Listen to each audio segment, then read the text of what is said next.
Então, boa tarde a todos, obrigado por terem vindo. Começo já por avisar que estou com uma grande constipação, porque tenho que desatar aqui a tossir e a espirrar, fujam todos. Isto é contagioso.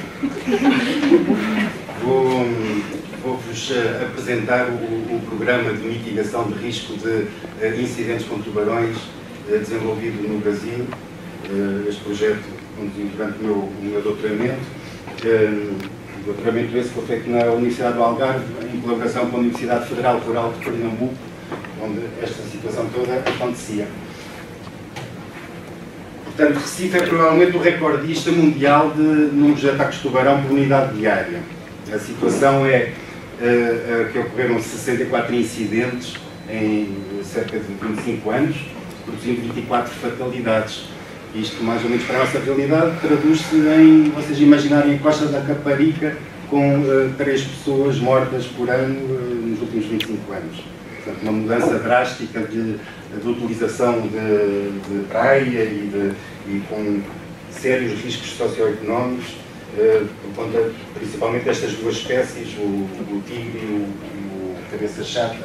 Cabeça-chata é o nome no Brasil, aqui nós chamamos de tubarão bulldog, portanto, o bull shark. Portanto, tudo isto se traduz em impactos socioeconómicos graves, que, no entanto, para serem resolvidos, tem que se tomar em conta que os tubarões são componentes essenciais dos ecossistemas marinhos. São predadores de topo, regulam a abundância de mesopredadores e, basicamente, a remoção desta componente do ecossistema origina cascadas tróficas e desequilíbrios ecossistémicos de vários níveis. E então, para além disso, os tubarões também já são altamente suscetíveis ao impacto antropogénico. Portanto, são animais com estratégias de vida tipicamente do tipo capa, portanto, que promovem a maturação sexual tardia e baixas fecundidades, e então não têm muita plasticidade para se adaptar a impactos sobre a população. Para além do mais, os tubarões também já se encontram altamente ameaçados, tanto em virtude da sobrepesca e degradação do habitat. Muitas das suas populações já se encontram em colapso. Por isso, não faz sentido resolver estes problemas que não seja numa estratégia não letal, digamos assim, que possa preservar as abundâncias dessas espécies. E, historicamente, na África do Sul e na Austrália, que são países que têm sofrido muito destes problemas, já há várias décadas que são conduzidas estratégias baseadas no uso de redes de amalhar. Isto funciona porque o objetivo é reduzir a abundância local de tubarões. Portanto, menos tubarões na água, menor o risco de haver incidentes. No entanto, produz efeitos psicológicos enormes, não só sobre os tubarões, porque o objetivo é matá-los, mas sobre toda a fauna existente, portanto, peixes, tartarugas, mamíferos, tudo fica por isso nestas redes e, portanto, levando a efeitos ecológicos grandes e, atualmente, a utilização destas redes é desaconselhada por vários investigadores. E nós, por causa disso, baseámos-nos em estratégias de captura de tubarão baseadas em anzol, que nos permitiam otimizar os procedimentos para garantir que não causávamos estes prejuízos. Portanto, apresentando a área de estudo, portanto, Recife fica aqui no extremo leste do continente sul-americano. Esta é a área de risco, portanto, altamente povoada. E nós começámos os trabalhos por fazer um levantamento batimétrico da região, porque isso seria crucial para podermos desenhar as nossas estratégias. Esse levantamento identificou uma estrutura em forma de canal, aqui longitudinalmente ao longo das praias, e mostrou-nos também alguns pontos preferenciais onde o acesso dos tubarões seria mais facilitado, e, portanto, isto permitiu desenvolver a configuração espacial da nossa estratégia. O equipamento que nós utilizamos é o palangue, longline, demersal e linhas de espera. Portanto, o palangue mais não é do que uma linha principal de onde saem várias linhas secundárias com anzóis, e o drumline, a linha de espera, é uma configuração similar mas com um só destes segmentos, portanto é uma estrutura simplificada com um ou dois anzóis.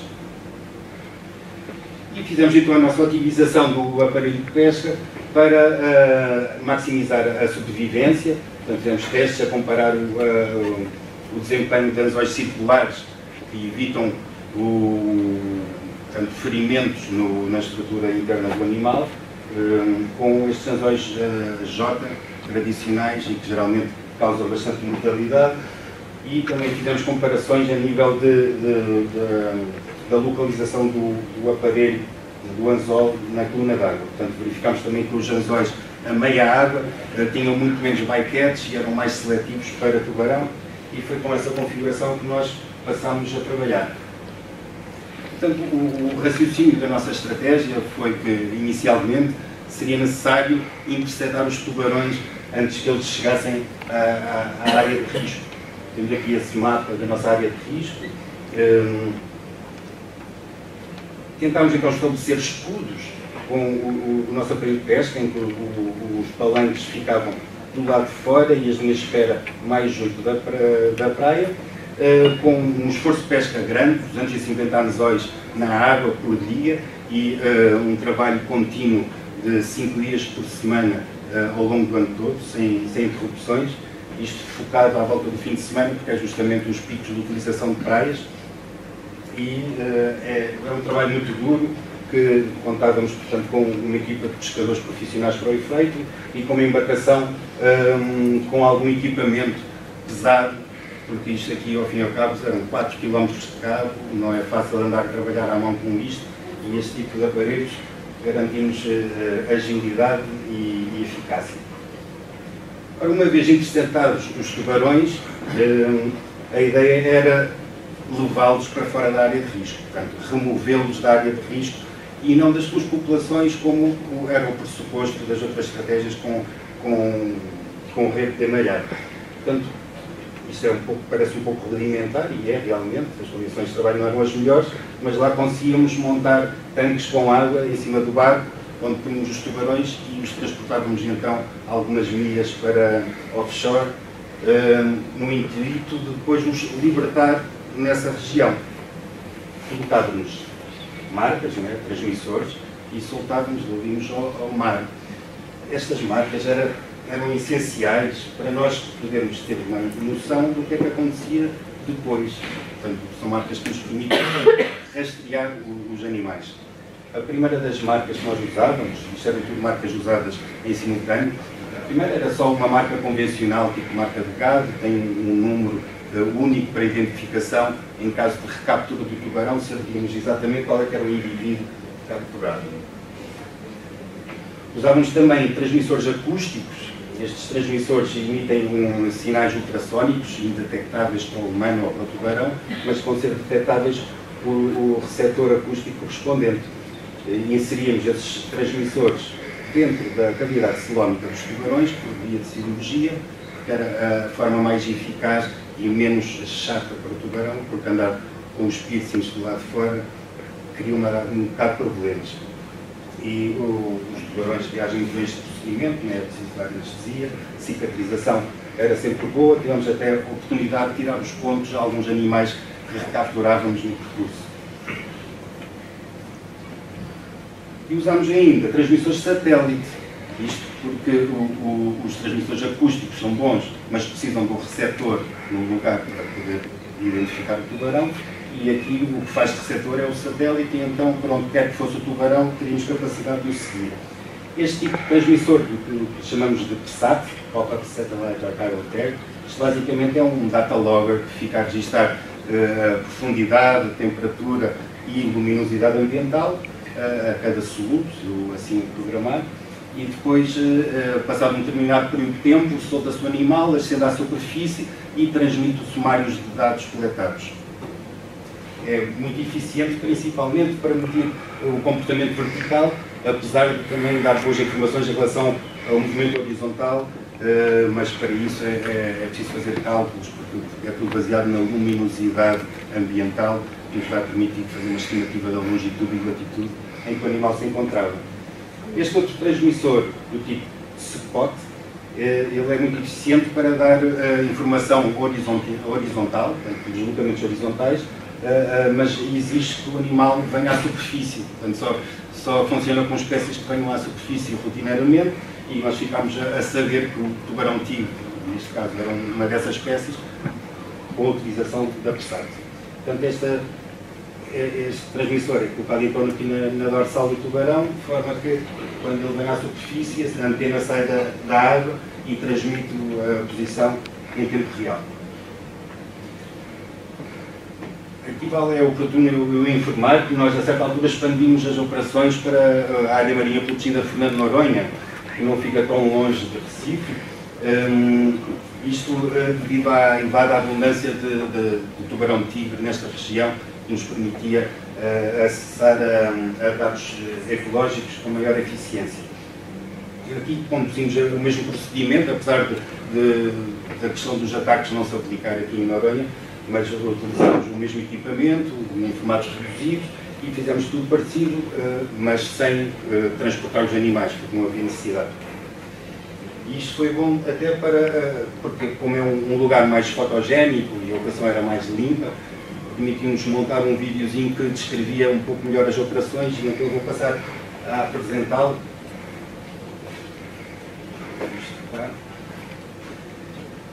Portanto, usarmos esta embarcação para as nossas operações. Cá está a preparação do longline. Isto é um trabalho um bocadinho chato, envolve muitos metros de cabos, muitas centenas de metros de cabos, muita sujidade, isca. Passado algumas horas íamos buscar o equipamento, começámos a fazer força, puxar tudo para cima.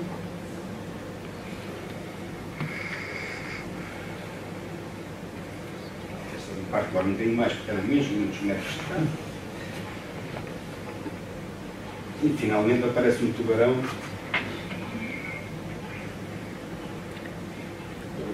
O procedimento era retirar o tubarão do longline, pô-lo num cabo auxiliar e trazê-lo para a popa do barco para podermos trazê-lo para bordo.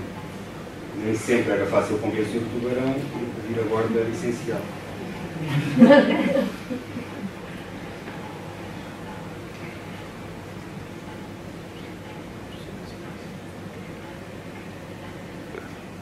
Uma vez a bordo, a primeira coisa que fazemos é bloquear a visão do tubarão, ele fica muito mais calminho e cooperando. Pomos-lhe uma mangueira na boca com água do mar corrente para ele poder respirar. Parece um charuto na boca, mas uma mangueira. E começamos então as marcações, a instalação do transmissor satélite na barbatana dorsal. Isto é... Não tenham pena do tubarão, que ele não está a sentir nada, na verdade. Apesar até fogo estamos para cima, mas tudo isto é essencial e temos sempre todos os cuidados.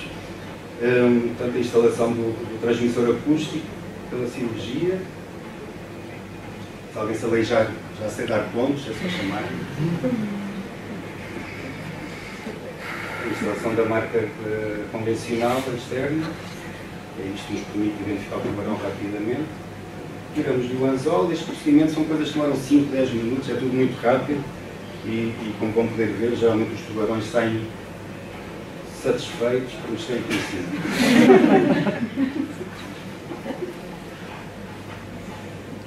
É uma sensação boa ver o bicho nadar saudável.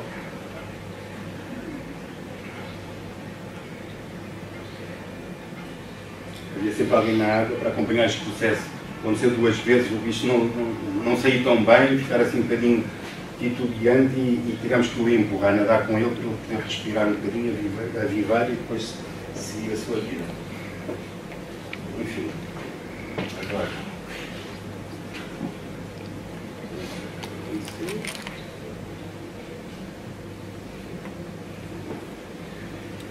Portanto, vamos passar assim para resultados. Eu não vou ser muito extensivo, porque isto também não é a parte mais interessante, eventualmente, mas tivemos aqui a oportunidade de verificar coisas bastante curiosas. Portanto, isto é a distribuição de tamanhos dos tubarões-tigre capturados em Recife, e verificámos que apanhávamos muitos neonatos e tubarões jovens, não é, que nasceram naquele mesmo ano, e em comparação com o sinal que nós víamos em Noronha era totalmente diferente e até se complementava. Isto até tem a ver com os ciclos ontogenéticos da espécie, que acreditamos que ela se reproduza na plataforma do continente brasileiro e que no final do primeiro ano de vida adote comportamentos mais oceânicos, passando então a frequentar áreas como o Fernando Noronha. Portanto, aqui temos juvenis maiores e subadultos e aqui os juvenis mais jovens. Portanto, aqui temos uma média também quase 1 metro superior a Recife. Curioso que em Noronha não há as situações de incidentes de ataques, de incidentes com tubarões, que temos em Recife. Agora, o que nós queríamos saber é o que é que os tubarões fazem depois de nós os tirarmos da área de risco e os soltarmos, o que é que lhes acontece. E verificámos que eles têm uma tendência natural de fugir ali para fora, nem era preciso fazer tanta coisa, se calhar. Portanto, temos aqui o caso de um tubarão. Cada um destes painéis representa as primeiras 2 horas, as primeiras 24 horas e as primeiras 2 semanas em liberdade. Portanto, o ponto inicial é sempre o mesmo.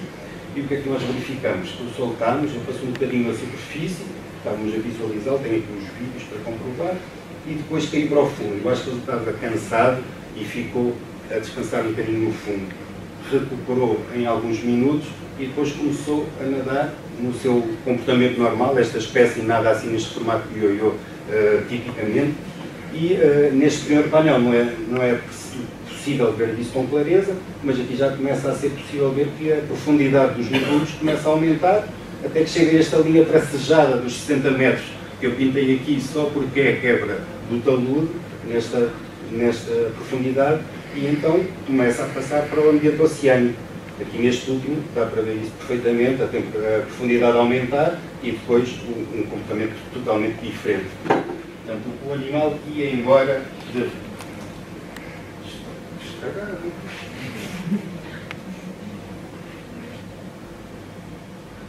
ia embora aparentemente sozinho, ficava em ambiente profundo. Aqui nós temos o tempo e a profundidade, e a escala de cor significa tempo relativo passado em cada extrato de profundidade. Portanto, cores quentes significa mais tempo passado. Aqui o tubarão teve quase sempre entre os 0 e os 10 metros de profundidade. Aqui ele passava um tempo homogéneo em todo este extrato de profundidade. Então verificávamos isso, ele passava alguns dias em ambiente profundo e depois, eventualmente, normalizava o comportamento. Bem, já sabia isto tudo. E pronto, e depois disto tudo iam-se embora para outras regiões, geralmente para norte. A maior parte dos tubarões tigre seguiam para norte.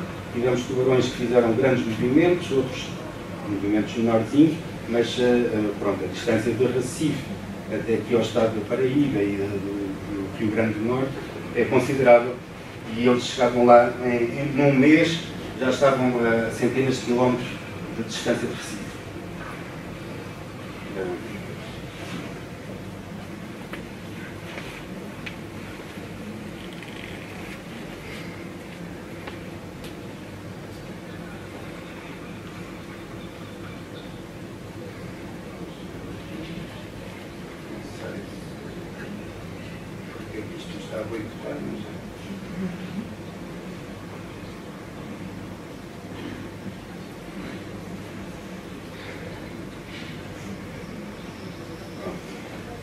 Portanto, o nosso sistema acústico, os 28 tubarões que nós marcámos,